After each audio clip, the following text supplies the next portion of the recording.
de bien vouloir monter sur scène et puis d'échanger un petit peu avec vous. Et puis merci d'être venus. Ça,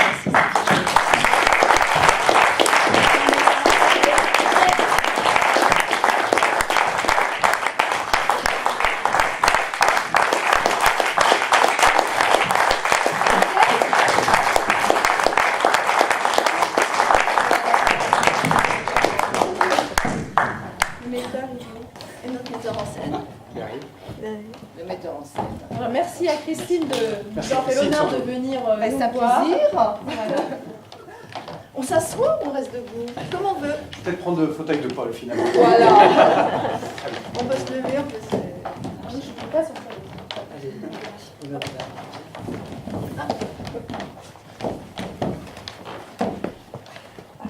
On dise peut-être de première question. La première question qui nous vient et dont j'ai fait part en fait aux spectateurs, c'est d'où vient le titre Chocolat Piment?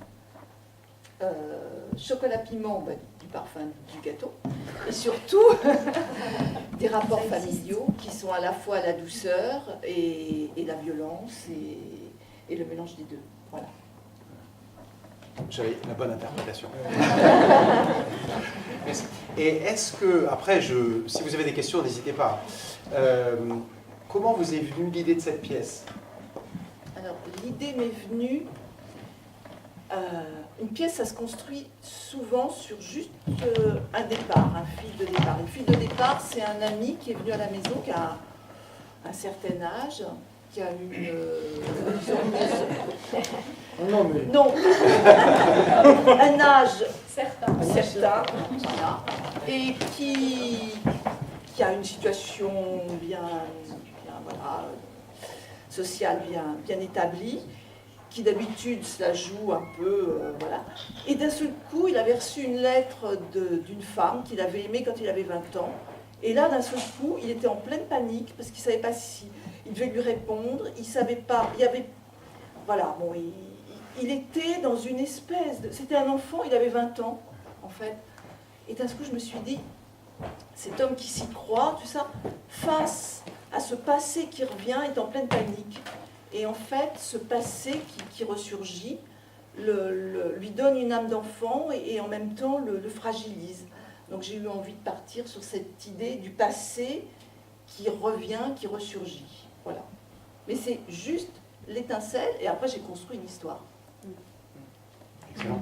Voilà. C'est tout vous inspire. Ce qui est déjà à la fois beaucoup et ce qu'on a effectivement, nous, dans le travail qu'on a fait, faire ressortir, comment dirais-je, une situation familiale qui est bien installée, et puis au travers d'une photo, la résurgence donc de souvenirs très très anciens qui vient bousculer un petit peu Le présent. tout le présent, Oui. et qui quelque part après c'est l'interprétation qu'on en a fait, de montrer que cette libération de ce secret vient un peu libérer tout le monde. Peut-être un des... Ça bouscule beaucoup de choses. Oui, tout à fait. Ah, oui. Enfin, une cellule familiale qui a qui tient aussi et qui s'écoute pas. En fait, c'est des gens aussi qui s'écoutent pas vraiment, quoi. Enfin, ils viennent aussi presque par devoir et en fait, ils s'écoutent pas. Et petit à petit, ils vont commencer justement par rapport à ça à se parler un petit peu plus. À s'ouvrir À sur le s'ouvrir, monde. les sœurs vont commencer à se parler et le père va commencer à se confier aussi. L'ouverture se passant par deux sucres pour Caroline. J'espère que vous avez apprécié cette ouverture sur le monde. Enfin, avec la vodka aussi, je crois. Un petit peu. Ça commence par la vodka. Ça commence par la vodka, on commence par les choses sérieuses. Je ne sais pas si vous avez des questions à poser. S'il n'y a pas de questions, en fait, on n'ouvre pas les portes. Hein, en fait, c'est ça. Donc il va falloir avant que vous puissiez poser des questions. Alors, avant de mettre, bonsoir, avant de mettre Bonsoir. la pièce, vous et de mettre en scène, vous l'aviez déjà vu auparavant, un endroit, une vidéo, Parler à qui? ou mettant en scène. Ah, pardon. Alors, en fait, on a, comme toute troupe de théâtre, donc toute l'équipe travaille à chercher une pièce de théâtre.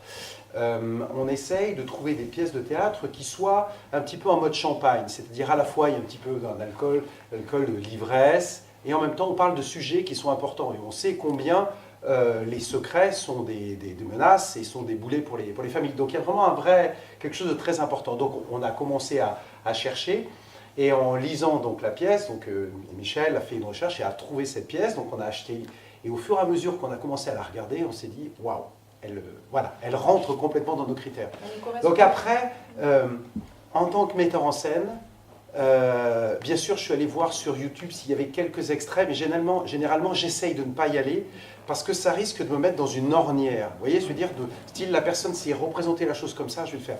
Au fur et à mesure de la lecture, en fait, j'ai un univers, j'ai une façon de voir, j'ai une conception, mais comment dirais-je, à un haut niveau. Et puis après, c'est chacun des comédiens avec leur propre couleur de jeu qui vont me faire la palette pour qu'on fasse tous ensemble la pièce. Je ne sais pas si j'ai répondu à la question. Non, j'ai un petit peu. Je voulais savoir comment il l'avait trouvé, la pièce, c'est ça? Alors, parce que, à l'auteur, l'histoire de la pièce, elle a été jouée quand il y a quelques années. Alors, elle a été créée à Paris et elle a été jouée au Théâtre La Bruyère. Elle a eu 4 nominations au Molière. Et après, elle est partie en tournée. Et après, elle a été créée en Allemagne. Après, elle a été jouée en France aussi. Elle a été jouée à Avignon. Et elle vit depuis plusieurs années à travers la France, l'Europe. Et là, elle vient d'être montée à Pékin en mandarin à Pékin. Excellent. Entre autres. Donc, elle a une vie multiple, une vie chez vous, comme ça. Elle a une vie dans une ville plus grande, elle a une vie à l'étranger, et ça s'appelle du spectacle vivant. Ah, voilà. Elle a été écrite en 2012, c'est ça? Non, 2007. Non, 2007, elle a été écrite. Ouais. Donc ça va être assez impressionnant de recevoir donc, des propositions d'écriture de la pièce en mandarin, par exemple. Oui, mais je ne donne que mon accord, je ne lis pas le mandarin. Et c'est assez amusant parce qu'il peut y avoir ensuite des contextes d'interprétation différents en fonction des cultures, par rapport au chocolat ou le piment. Justement, alors, moi j'ai rencontré la productrice chinoise. J'étais assez... je lui ai demandé pourquoi elle avait choisi cette pièce, parce qu'en plus... ces 2 filles, voilà, il y a quand même l'enfant unique là-bas, donc c'était un petit peu, ça m'interpellait. Et en fait, elle l'a choisi parce que elle a eu un rapport, elle avait un rapport avec son père qui était difficile, et elle retrouvait dans le rapport de la pièce le rapport qu'elle avait avec son père, et elle trouvait que la cellule familiale était intéressante, et elle trouvait des choses sur la famille qu'on retrouvait également là-bas. Alors je sais pas quoi. Pas rentrer dans les détails. Mais voilà, et elle l'a monté parce qu'elle a trouvé quelque chose. Alors le chocolat ou le piment, je ne sais pas, le chocolat, ils sont fous de chocolat. Les Chinois s'ouvrent au chocolat. Ah, ils s'ouvrent au chocolat. Non mais c'est vrai, c'est vrai. Il y a une pénurie de cacao par rapport à ça. Enfin, je vous le dis, chocolat. Et, faites des réserves si vous pouvez, mais ça... et le piment aussi, voilà. Donc ce n'est pas quelque chose voilà, qui est hors de leur contexte maintenant. Et ça s'appelle chocolat. Alors, l'affiche est drôle d'ailleurs parce que tout est en mandarin, sauf le titre qu'ils ont gardé, chocolat piment en français. Et Christine Révéro, non, je suis traduite. Non, parce qu'il montre bien que c'est un contexte de pièce étrangère, comme ça. Merci pour l'excellente question. Donc vous aurez le droit de sortir.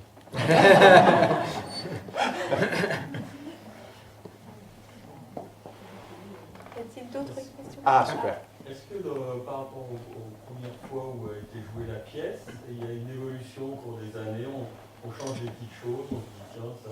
C'est à qui? À moi? Ouais. Ou au metteur en scène? Bah, Vous voulez savoir si la pièce évolue ou c'est toujours la même? C'est ça que vous voulez savoir? Oui, c'est ça. En principe, il y a une écriture et on suit l'écriture de la pièce. Ah oui. Strictement, il n'y a pas de... Alors, à ce moment-là, si on veut faire une adaptation, il faut demander l'autorisation. Il faut dire, voilà, sur le livret, c'est comme un livret, enfin le livre de départ, c'est ça. Et l'adaptateur dit, voilà, de votre pièce, je veux en faire ça, couper ça. Et à ce moment-là, c'est l'auteur qui dit oui ou non. Et ça peut être, à ce moment-là, c'est adaptation. Il y a marqué une adaptation. Mais en principe, c'est toujours les mêmes répliques, toujours la même pièce, toujours... D'adaptation? Non. Alors il peut y avoir une autre chose, vous avez des adaptations au cinéma. À ce moment-là, on prend votre pièce et on fait un scénario de la pièce. Et là, il y a une adaptation parce que l'image n'a rien à voir avec le théâtre. Donc en fait, on adapte la pièce en fonction de l'image. Comme le prénom, par exemple. qui n'a pas vraiment été adapté parce qu'ils n'ont pas fait beaucoup de choses. C'est quasiment la pièce. Pourquoi Mais Ah oui, le prénom, prénom, la pièce de... Non. Mais il y a beaucoup de pièces, moi, que j'ai vues et qui ont été adaptées. Et là, d'un seul coup, il y a des extérieurs, il y a des choses qui sont coupées, Ouais. il y a des choses qui changent. Puis il y a des fois, le huis clos reste. Le dieu du carnage de Yasmina Reza, c'est la pièce. Oui.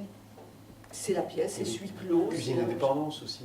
C'est la même chose. Ouais, ouais. Ouais. Mais nous avons donc partagé une partie de la journée avec Christine, nous en avons profité. Et pour le coup, vous nous avez dit que cette pièce a failli faire l'objet d'un film. Il y a eu une adaptation, oui, mais la production n'a pas abouti. Ouais. Mais vous avez écrit la Oui, oui, j'ai le scénario. Alors du coup, je vais en profiter pour répondre aussi à votre question. Elle peut être interprétée d'une autre façon. Donc je suis assez content d'entendre de Christine Rivero que ce n'est pas une adaptation, parce que j'ai fait quelques petites modifications. Voilà, il va y avoir un debriefing qui va être sanglant. Mais, Après, ça va être terrible. Donc en fait, je ne sais pas si vous le savez, mais donc la compagnie 23h24, généralement on joue donc sur 2 semaines en avril. On a présenté donc Chocolat Piment. Et on le représente donc sur 4 jours, généralement en octobre ou novembre. Et ce qui est vrai, c'est que, et ce qu'on constate à chaque fois, c'est qu'en fait, il se passe entre le mois d'avril, donc mai, juin, juillet, août, septembre, octobre, novembre, presque 6-7 mois, même si nous ne travaillons pas la pièce, il y a une maturation intérieure pour chacun des personnages. C'est-à-dire chaque personne, que ce soit Pierre, Michel, Bruno, Francette, vont mûrir. Et ce qui fait que lorsqu'on va les retravailler pour le second cycle, pour la saison 2 en quelque sorte, ils vont émerger des propositions qui amènent en fait des améliorations dans la mise en scène, dans le jeu, voire même, là il y a des moments où moi il y a des choses, j'ai absolument rien dit en termes de direction d'acteur, et ils partent dans des directions qui sont complètement justes, qui font que c'est du vrai, et ça c'est une vraie surprise. Et ça le fait à chaque fois.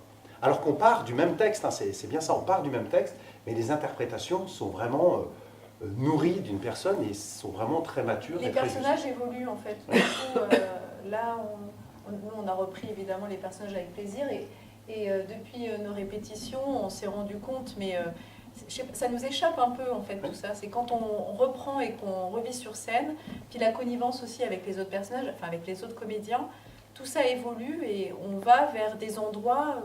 Enfin, les personnages nous emmènent vers des endroits où on ne pouvait même pas imaginer ça, quoi. Là, par exemple, la connivence, ce qui est ressorti là sur cette saison 2, c'est vraiment la connivence qu'on a poussée un petit peu avec, entre la sœur, entre les deux sœurs, entre Stéphanie et Caro. À la fin, c'est-à-dire après le bouleversement. Voilà. Et parce que les personnages ont évolué, ils nous ont emmenés là. C'est des choses qu'on n'avait peut-être pas poussées aussi loin sur la première saison. Il y a 2 personnes qui ont vu ici la première version. Voilà. Et je pense que vous pouvez peut-être en parler. Voilà, je ne sais pas ce que vous en pensez, mais. Voilà, c'est ça. C'est exactement c'est ça. ça. C'est très bon pour notre trésorerie. donc. C'est une chance, c'est aussi une chance de. C'est complètement. C'est une autre interprétation et j'ai beaucoup aimé cette interprétation qui est le premier. Bon, c'est ma maman, je sais pas si elle est très objective. Faut que je le dise quand même. Christine, vous voulez dire quelque chose? Oui, par rapport à l'interprétation, parce qu'à Paris, quand on a monté la pièce, on a commencé à la répéter. On a commencé à répéter avec un comédien qui est un ancien comédien de la Comédie Française. Et ce monsieur, plus on avançait, plus il jouait Paul, plus on avançait dans la répétition, plus il était mal. Et on se demandait ce qui se passait. Et en fait, il avait 2 filles. Et non, mais c'était terrible. Et cette histoire le ramenait à sa propre histoire, qui était une autre histoire. Mais enfin, bref, il était dans une histoire familiale. Il vivait aussi une histoire familiale terrible.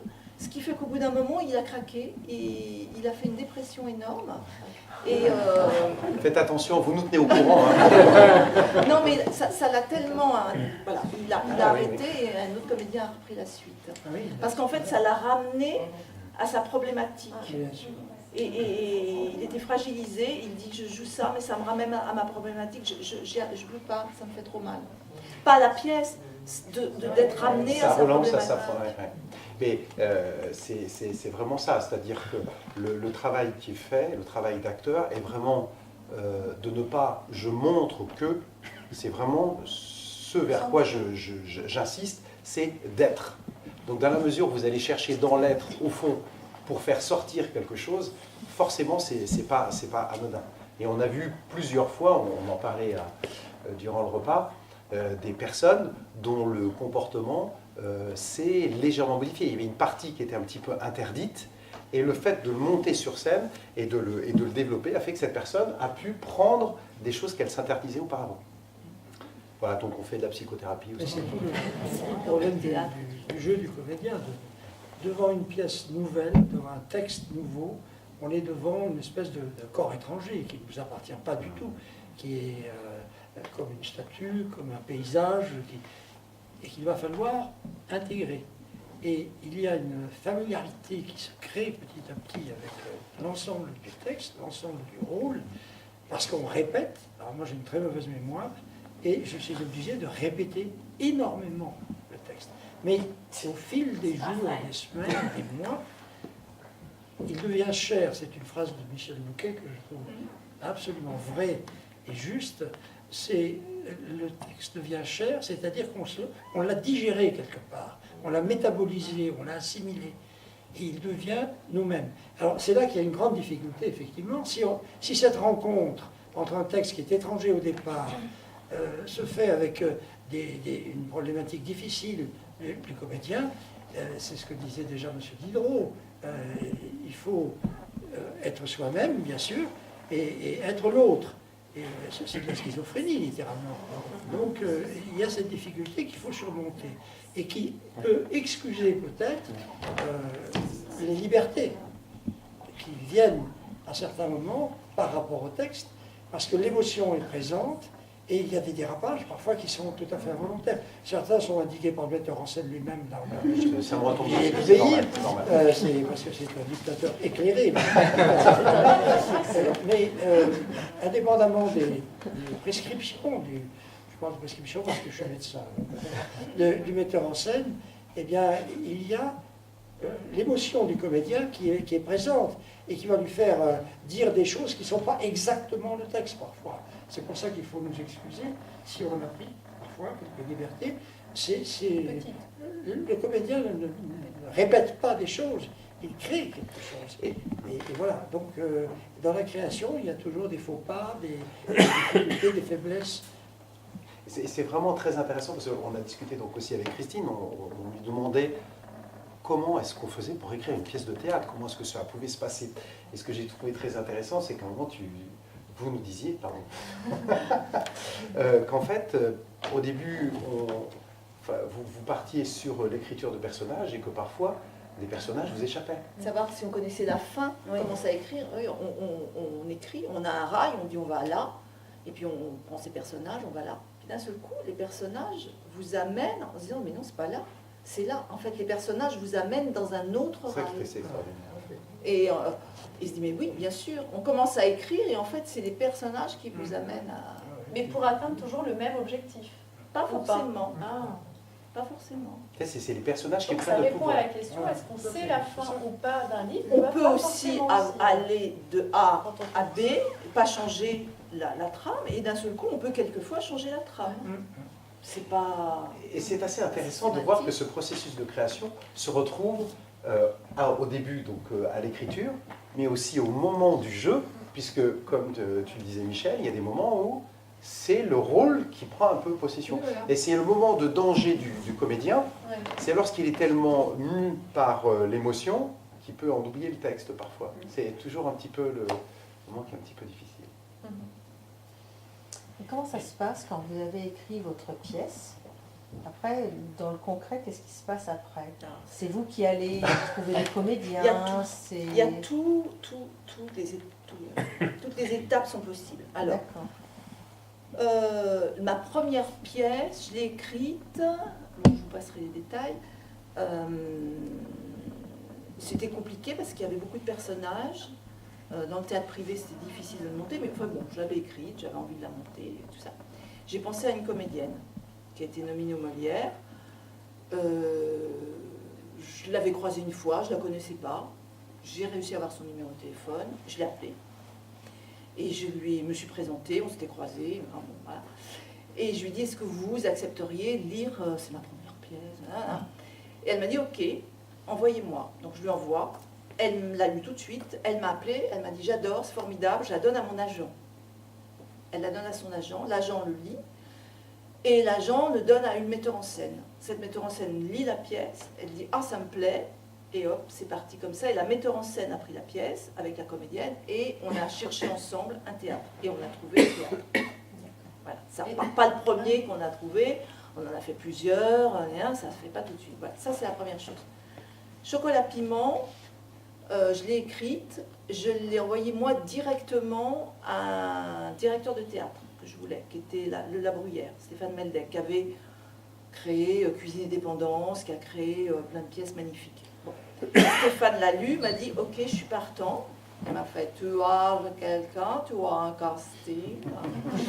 Et je fais « Non, j'ai personne, Stéphane ». Et il me dit « Bon, ah oui, d'accord ». Je dis « Tu veux faire la mise en scène ?» Il me fait « Oui, je vais voir ». Alors il était un peu fatigué, il était un peu âgé là.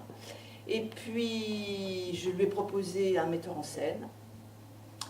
Et puis il n'en voulait pas. Et je suis repartie avec mon metteur en scène ailleurs, chercher d'autres théâtres. Et en fin de compte, on a fini dans son théâtre avec le metteur en scène. Et voilà. Donc il y a tous les chemins possibles. C'est-à-dire que soit je prends ma pièce, je trouve un comédien. Là, j'ai une pièce. C'est une pièce avec une vedette, entre guillemets. J'ai une metteur en scène. Avec la metteur en scène, on cherche le comédien. Et on cherchera avec le comédien, on cherche le théâtre. Mais en même temps, on a aussi la possibilité de trouver un théâtre et d'être en accord avec... Enfin, il y a toutes les solutions. Mais c'est moi qui, au départ, prends la pièce et décide de le donner soit à un metteur en scène, soit je le donne à un théâtre, soit... Voilà. Mais tous les chemins mènent à Rome. Et ça veut dire que l'édition vient après? Ah oui, tout le temps. Ah, d'accord. J'édite à partir du moment où c'est joué. Où c'est joué. Ah, d'accord. J'ai édité à chaque fois, j'édite pas avant. J'édite au moment de la mise en espace. Parce qu'il y a plusieurs solutions, parce qu'il y a des auteurs qui éditent avant et après c'est joué. Mais parce que moi, c'est ça. mais moi j'aime bien travailler, après, voilà. Et après il y a le montage sur scène, et souvent j'articule la pièce un tout petit peu en fonction de la représentation, ce que vous voyez sur scène. Oui, enfin de la vie de la pièce. Ce que vous nous aviez dit, c'est que lors des répétitions, la pièce devait s'arrêter au moment où Paul dit à Élise, donc il découvre être sa fille. On commence par quoi? Si on commençait par le début. Si on commençait par le début, et noir. Et en fait, en le montant, c'est ça? Oui. Ça, c'est le metteur en scène qui a voulu qu'il sorte et qu'après Stéphanie rentre et prenne elle a oublié son catalogue et elle les regarde, elle a un sourire, elle est heureuse. Alors ça, c'était notre fin de la première saison. Voilà, c'est ça. Nous n'avons pas pu faire. Voilà. Parce que Élise. Voilà, le coup de fouet, ça va être pour ça, je pense. Ah non. Voilà. Mais donc en fait, le livret, vous l'avez donc édité après avoir monté et l'avoir confronté. Donc on comprend effectivement que le livret soit édité après qu'il ait été monté une première fois pour bien travailler aussi. Mais là, j'avais pas. Moi, j'étais dans un seul but, non pas d'éditer, mais de la monter. Donc en fait, moi j'avais mon manuscrit, il était fini, je l'ai donné à Stéphane Meldeg et après on a fait plusieurs théâtres, mais mon premier but c'était de le monter. À partir du moment où c'est monté, après vous avez un éditeur qui vient tout de suite. Et souvent ils font une édition avec un programme, enfin il y a tout un... Enfin à Paris ça se passe comme ça. J'ai répondu? Oui. Merci. Merci. Oui? En tant qu'auteur, je suis autrice parce que j'ai parlé de ça. Non, auteur. Auteureux. Auteureux, le auteur. En tant qu'auteur, à partir du moment où votre pièce est écrite, est-ce que vous dites, bon, ça n'est plus mon bébé, je la confie à une troupe et voilà, donc parce que... Alors, on arrive dans la grande problématique du travail entre un auteur et un metteur en scène et les comédiens. Alors, moi, je la donne à un metteur en scène, c'est-à-dire quelque part, je parle avec le metteur en scène. On est d'accord sur la ligne qu'on va avoir, mais on laisse le bébé. Hein. D'accord. Mais vous partez déjà du metteur en scène? Ah, toujours. Toujours, ouais. Toujours. Parce que certains auteurs, je pense à Horowitz par exemple, qui n'admet absolument pas qu'on change une virgule dans ses textes, qui a d'ailleurs écrit un texte qui s'appelle Didascalie. Mais en principe, les auteurs n'aiment pas qu'on change. On a pris des risques ce soir, hein, on n'a pas pris des risques. Et puis je suppose que vous avez vu d'autres interprétations que celle de la troupe 23h24. Et peut-être que quelquefois c'est plus piment ou plus chocolat. Moi j'avoue que je ris assez peu au théâtre, je suis très difficile, mais là j'ai beaucoup ri ce soir. Mais par contre, effectivement, il y a des moments qui sont... aussi en fonction de son histoire personnelle, on réagit plus ou moins. Oui, tout à fait. C'est pas tout noir et tout blanc. Non. Du chocolat au lait. Merci. Ok, très bien, merci. Y a-t-il d'autres questions? Eh bien, écoutez, je propose de passer maintenant à la deuxième phase et de remercier Christine. Merci Christine.